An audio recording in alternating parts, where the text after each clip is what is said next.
Brodes Media.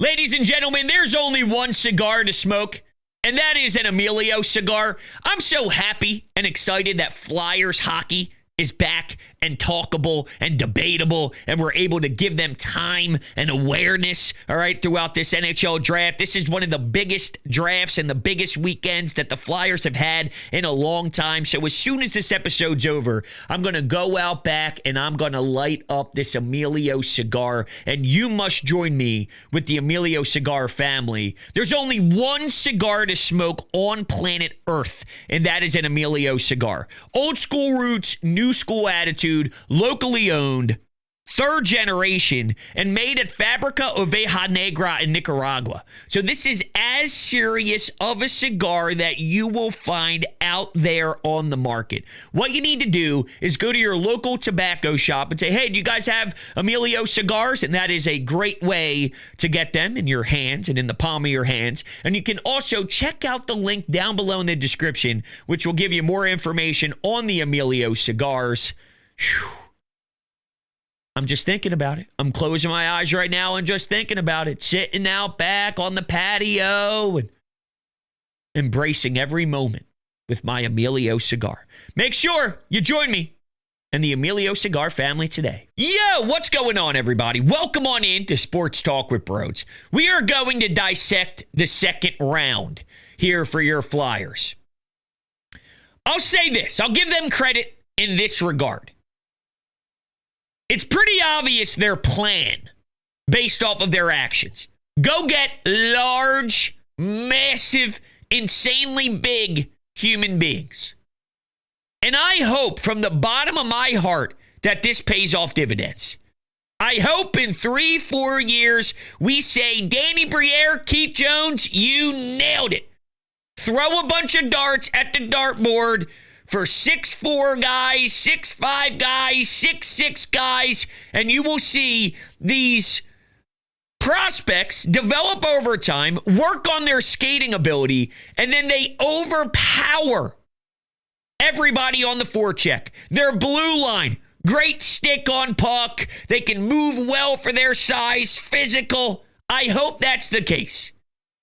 But I'm skeptical because I think they may have went to the obnoxious extreme side of just go get the biggest people in the world and then we'll figure it out. It doesn't mean I don't like what they took. I actually think they had a really good start of day 2 for what they accomplished in the second round, specifically the blue liner, the BU commit, Amico. I'm a big fan. NTDP. I like what I think he can really grow into. So I'm not trying to diminish any of these players from an individual, let me talk about their skill set standpoint. It's more about the overall philosophy by the Flyers front office. They went so heavy in the power forward mode. I hope they didn't get too obsessed with it where it was the only thing they were valuing. Yeah, I would love a bunch of Matthew Tkachuk's. Yeah, I like Sam Bennett. He just got paid 8x8. He's staying in Florida, Stanley Cup winner. We know what he's capable of doing and how he transformed the style of the team and all, but did they go way too out of line? Where it's just, all right, let's just throw everything in that mold and nothing else matters whatsoever. Just that mold. Nothing else we care about. That's a concern of mine. And I see the reaction online. Flyers fans are thrilled. And the last thing I want to do as someone that is proudly waving the Flyers flag is just rain on everybody's parade. I don't think they did bad. But I think you're just getting sucked into the woohoo of it, which you're allowed to do. Trust me, I'm passionate. I like being a fan. I got no problem with it. I think some are getting lost in that. Again, it's all part of this. But I'm having a difficult time getting blinded by just the woohoo.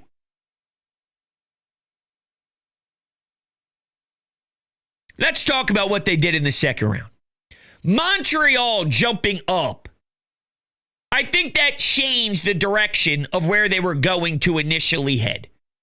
So then what falls on their lap at that point is a 6'6" defenseman. I guess Carter Amico addressed the media and said he's more 6'5" than 6'6", if I saw that correctly. But regardless, just a big body guy. Some of the things that were discussed about him is he moves well for the frame that he has, which isn't always easy. Physically mature. And I think from what I'm reading here, just like a solid, sound, simple game, closes space, blocks a lot of shots. And sometimes, while he's going to be noticeable because of how much space he eats up, there's something to be said about just doing the little things well, doing the little things right. Good gap control, good stick on puck, being able to stare at the chest and move nicely side to side. And again, when you're that tall, just naturally, it's harder to keep up with some of the speed that's around in the game today. And to go to BU, you know, I'm a huge fan of NCAA. I'm a huge fan of Hockey East. It hurts me to see a bunch of Terriers get selected, knowing that I'm a BC Eagle at heart. But I get it, man. You go to these type of programs, you go to these type of schools, I'm all in. I love that route. I'm a huge supporter of it, and I think he's going to be a tremendous watch throughout the years. I think he's going to be a fantastic blue liner for you eventually. I do. I'm cool and way more willing to love a tall defenseman, especially when you see Jamie Drysdale, when you see Cam York, who might not even be here that long. Sanheim's taller, but he doesn't play big. He's got a taller frame, but he plays more finesse than he does intense, body on body, separating puck from body style of defenseman, even though he's larger. And with Ristolainen, he is what he is. I mean, you know, you're lucky that you were able to salvage it enough to the point where he wasn't a cone on the ice. But you know what the trajectory of Rasmus Ristolainen is here in town at this point. So this is intriguing. And if you want to go all out to try and accomplish getting bigger, meatier, more physical on the blue line, I can co-sign that any day of the week. And with Porter Martone, I can co-sign that any day of the week. So it's not as if it's every single player they select I start to get aggravated with and laugh at and roll my eyes with. It's just when it becomes a collective group of it, and it's so many, selection after selection after selection. I'm getting texts going, they just must be committed to the bit at this point. Because you're waiting when the graphic shows up at the bottom after they call the player's name. All right, well, you know there's going to be a 6 in front of it, but is it 6'1" or is it 6'6"? And then you say, greasy guy, willing to work hard, willing to get in the corners, got to work on his skating. And I get it, you're taking flyers, no pun intended here, but in the second round, third round, things of that nature. But it just seems a lot of what the ceiling is from the prospect experts, okay? And they're not always right. And I'll always preface it by saying that, though, is I see this guy as a middle 6, like Nesbitt, for example. Middle 6, which is to me is a nice way of saying 3C, and that's what you moved up at 12 for. But the rest of these guys, his ceiling's a third center. This guy's ceiling's a third center. This guy's ceiling's a third center. Everybody's ceiling is a third center. I don't know. I hate that I feel this way. I really do.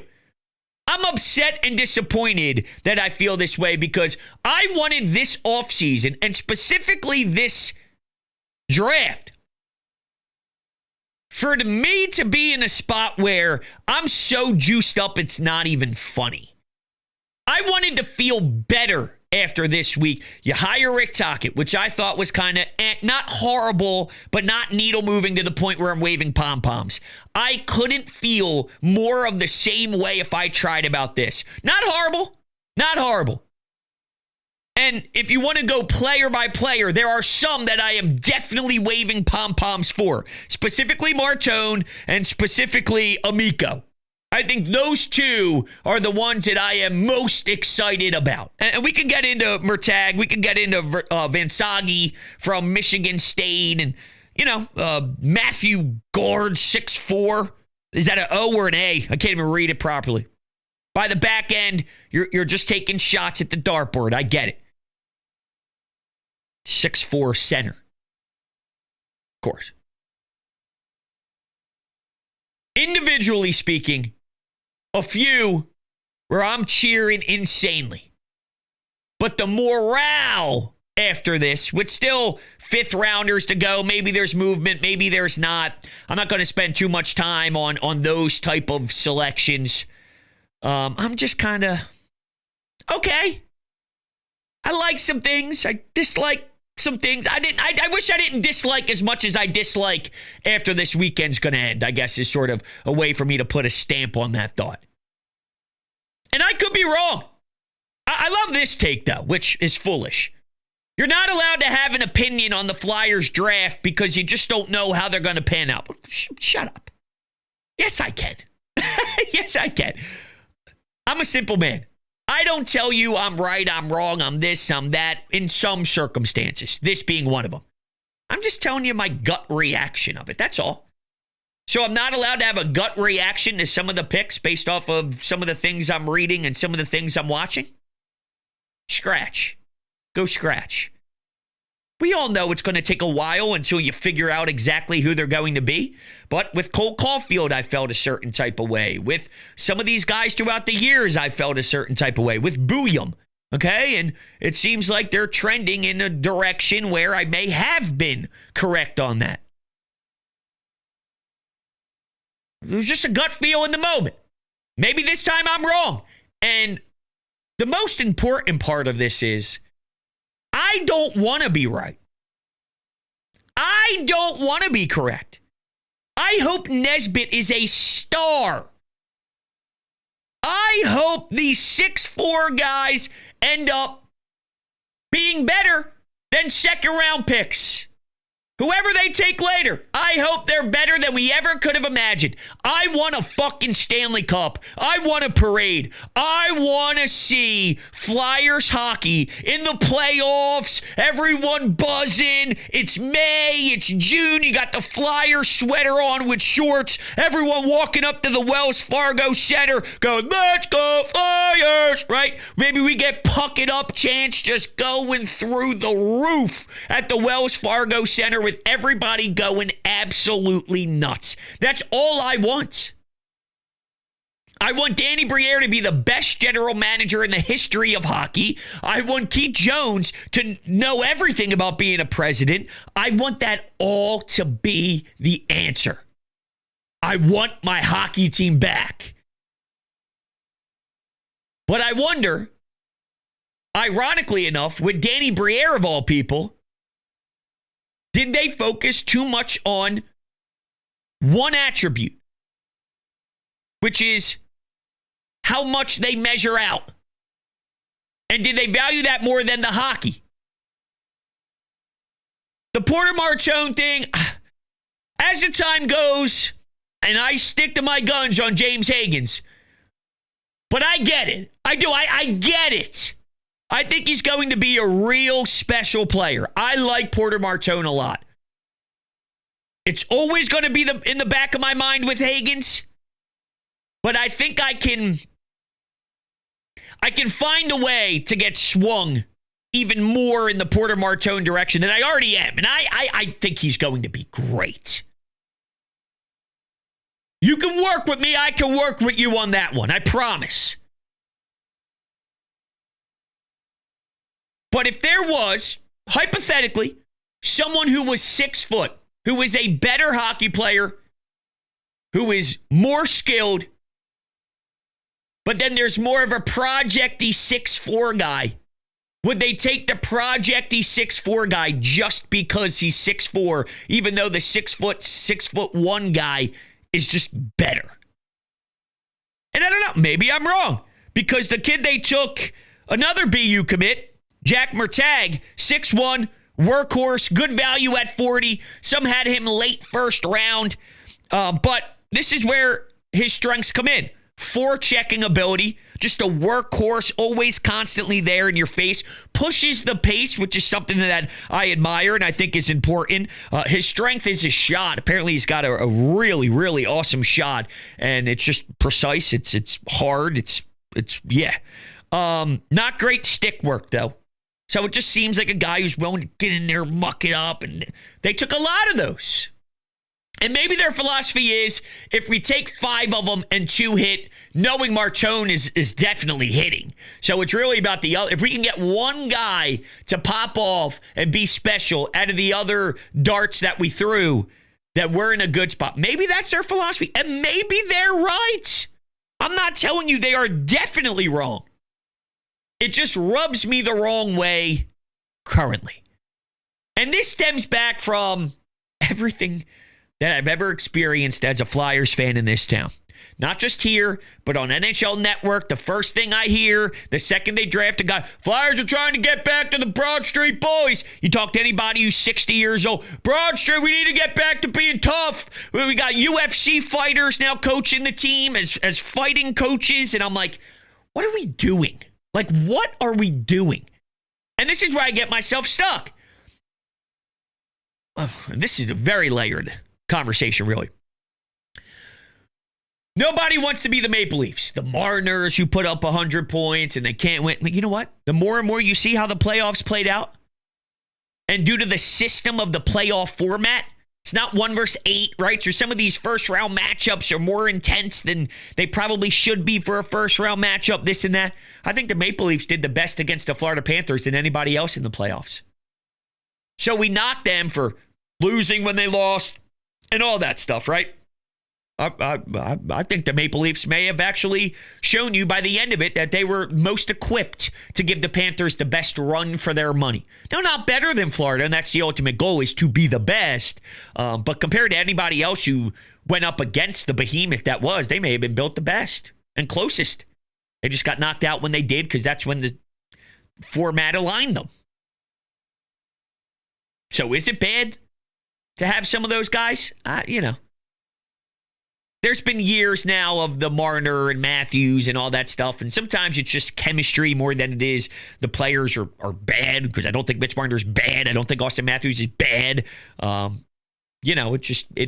Toronto, it didn't work. But at the same time, I do realize that you can't just be super small, super tiny, because with the physicality of the NHL game in the postseason, it's going to wear you down. So you do need to find that good mix. I'm not saying I want a team filled with 5'7" skill guys, right? And they do have some smaller guys on their roster. TK's not the biggest, although he plays bigger than his size, just by his natural nastiness and his pestiness. And Mitchkov, I think he plays bigger than his size. So he's not afraid to get into the thick of it. So I think he actually plays bigger than what his size says on paper. We'll find out about the way Zegras plays on a day-to-day basis, on a shift-by-shift basis. But knowing what we do know about him, he's probably going to be more on the finesse side than he is the intense side. But Rick Tocchet probably should try and get more of the intense side out of him, or else it's not the trade that maybe we would like it to be. So maybe they think they already kind of Bobby Brink is what he is. Noah Cates, I don't think he plays big. I don't think he plays small. I think he just plays his structural game as a 200-foot center. So maybe that's a way that they look at it. I'm trying to find the balance here. Don't make it seem like I'm just sitting here very one-sided and just having the pitchfork screaming, this is all a nightmare and this is all pathetic, even though I'm aware my tone sort of directs that way. I do get that. But I'm not saying this was a disgusting effort. I'm not telling you it was a tragic effort. It's just I'm aware of their attack, which is good and bad. good that I don't have to question it. I don't sit here and go, what the hell is their plan? That's a good sign. They seem to be together. They seem to be in unison. They seem to be in one. And they seem to be all approaching this with a team effort in the front office. This is what we are trying to do, which is great. Now the question is, do I agree with the plan that you have laid out? And I do to a certain level. I think they're in the right space. I think there's a fine line within that space, and I think they may be exaggerating it a tad, which could be better than not getting there at all. But I also think you need to make sure you thread the needle as a front office, and that's what separates you from being good and great, great and elite. You need to not exaggerate. You need to hit the nail on the head perfectly. And because they are going about it in such an extreme, that's where my questions come in. And I don't think that's unfair. I really don't.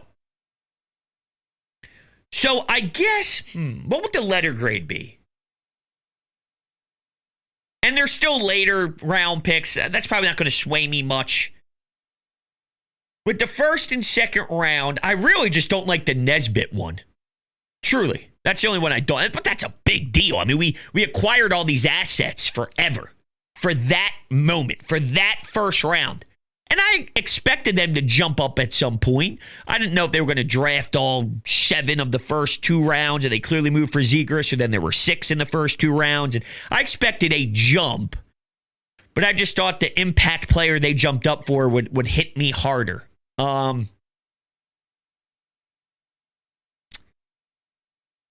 Man, Martone's good, though. I said yesterday after the first, it was maybe a C. And now that I see the first 2 rounds, can I give them more of a B minus, C plus, B minus? It jumped. The second round helped jump this and make me feel a little better. I really like the defenseman. We'll see. We'll see. But something we don't have to see about is my lawn. Because I already know it's in great shape because of my friends over at Green Lawn Fertilizing, and they are the experts. Based in the Philadelphia area, best in the market. Experts in New Jersey, Pennsylvania, and Delaware. If your lawn needs help, if your lawn needs to recover, you must go to the experts today. I had no clue what I was doing. There is so much to take care of when you get a home. And don't forget about your lawn because it changes the aesthetic of your entire house. If you see my front door and my little porch I have there, and you saw what it was 6-7 months ago, you may throw up instantly on the spot. Now you see it and you're like, wow, this is the most gorgeous house I've seen in years. It is that detrimental when your grass looks awful. So seriously, Green Lawn Fertilizing is the best in the business. And the first round is so important when you get your treatments done that they are offering 50% off your first 2 treatments today. That's right, 50% off your first 2 treatments. Check out the link down below in the description. It'll tell them that Brodes sent you. You'll get linked up through my link and my code, and that'll give you the 50% off. It's a no-brainer, and they're so great with customer service. The other day, they literally just hit me up and said, hey, Brodes, I'm in the area. You mind if I just check it out, see what's up? Just a little check-in. So, yeah, man, go ahead. Went around my backyard, went around the front yard, just looked at things, bada bing, bada boom, shot me a little text. Hey, everything looks great. Everything looks smooth. We'll be in contact on your next treatment. Have a great weekend. Oh, thank you. Let me just pop on over and give it a check. They're the best. Green Lawn Fertilizing. Make sure you join the family today. All right, with that, let's take an anytime hotline call, shall we? We'll hear from the people. Let's go to Sam, who wants to reflect on the Flyers draft. Let's do it. What's going on, Brodes? I'm calling you because I'm telling you that you are completely wrong about Martone and Hagen. I just don't see any world where James Hagens is a better pick than Porter Martone. Why? You gave 2 reasons. It was size and it was his points. You're right about the points in the NCAA. You're right. But his size alone makes it so that he probably can't be a first-line center. He cannot play with Michkov. We need someone with size to protect Michkov. We need someone to win the board battles, win the puck battles. to get Michkov the puck. And Higgins is not that, but that is what Martone is. You know, a lot of people talk about getting a top 6 guy, and Higgins is that. Higgins is a high-end 2C, in my opinion. But I can get second liners for nothing. I just got a second liner for a 4th-line center and a second-round pick. But Porter Martone is Michkov's line mate. We just got a first liner in Porter Martone that's going to win those puck battles for Michkov, that's going to give him some size, and they're going to complement each other so well. You're going to see. We just got Kucherov and Rantanen. All right? I know that you got the BC color glasses on here, and I like Higgins. I would be very happy with Higgins. But Martone is a way better shot to be out there with Michkov than Higgins is. It's just so clear.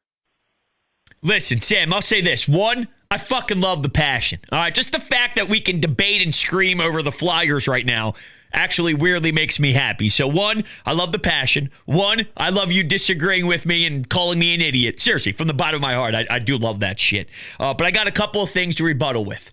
Although I'll agree with you that I'm a BC Eagle at heart, and that's always going to win me over to some level, but that's not why I like James Higgins. To say James Higgins can't win puck battles because he's 5'11" is just unfair. Now, the last thing I'm going to do is tell you James Higgins is Sidney Crosby by any means. Sidney Crosby's 5'11". I'm just saying, he's in that range. He's not 6'4", centerman. James Higgins is a very, very, very, very, very skilled player. And at 5'11", he's not 5'7", all right? He's 5'11". So to say he can't win puck battles as a centerman is unfair. And that he can't play with Michkov because he's 5'11". Again, I do think that that's a little unfair. You can get a second-line center for nothing because it took Zegras. Well, no. This is what it took. It took Zegras being hurt for many years. It took the Anaheim Ducks wanting to get rid of a talent like that because of his injuries, and Anaheim just didn't want to deal with him anyway. This is a project-y type of thing. I like it. And I like it because of the limited amount of assets that it took. But Danny Briere said this is a swing we're taking because players like this don't become available very often. So this is where I disagree with you that, you can get a second-line center for Paling. Oh, no. It took all of the circumstances where a team that took him in the top 10, had him for 5-6 years, decided that they didn't want him anymore. He plays a certain game that they don't respect, with Joel Quenneville coming in, who you would think would want to get his hands on someone like that. And the injuries were dragging out, and where he is with his contract negotiations and where his contract is also a big part of this, where they didn't see him being a part of the future. So that's why you were able to get that. And it's a good move by the Flyers to take that attempt to bring it in and reshape him under Rick Tocchet. Because of how thin you are, because of how hard it is to acquire a top 6 centerman. So it's not fair to look at the package and say you can find that anywhere. Now, in yesterday's episode, I said something along the lines of if both maximized their potential to be the best that they can be, I would say that Porter Martone could probably be a one-wing, and on a championship caliber team, I could see Higgins being a 2C. And then someone would say, well, doesn't that mean best player available is Martone? And I don't know if that means that that's true. I think there could be. On a championship team, just off the top of my head here, we can do the research soon, that there's a 2C that's better than a 1W. I don't think that's far-fetched. So on a championship caliber team, if both guys reach their max potential, I think Martone could be a winger as a first-line winger, without a doubt. And I think on a championship team, maybe Higgins is a 2C. Now, I wouldn't be shocked if he is a 1C. I think that highly of him. But let's say more 2C than 1C. So one is a winger on the top line. One is a 2C on championship teams. The 2C could still be better than the winger, even if he's playing second line center, and more important and more influential and more sound and more a part of the structure and all that. So when you're talking top 6, I've seen centers of the second line be more important than a first-line winger. Not to devalue what a first-line winger would bring you, but when I made that statement, some shot back that it seems contradicting. I don't think so. I don't think so. But that's where I stand on this. I think this is fair. All right, I think this is fair. Fair assessment. I'm seeing if they did anything since we started the show. Because they didn't have a pick until the 5th round, but I wouldn't be surprised if they tried to do some dancing. But it's not as if anybody's really going to change anything for me anyway. You still got the Shabanov thing. I think the Hurricanes took a goalie that you were interested right around one of your picks in the 2nd round. So we'll see if that backfires at any point. But we got Zavargin in Russia, and hopefully he becomes something that we need him to be eventually because, that's been a nightmare. So this is how I feel on the weekend of the draft. I appreciate everybody kicking it with me. Thank you all so much for hanging out. We'll continue to talk about the Fly Guys, which is exciting that they're talkable. I just wish I was more yes on everything they did. But thank you guys all so much. I love you.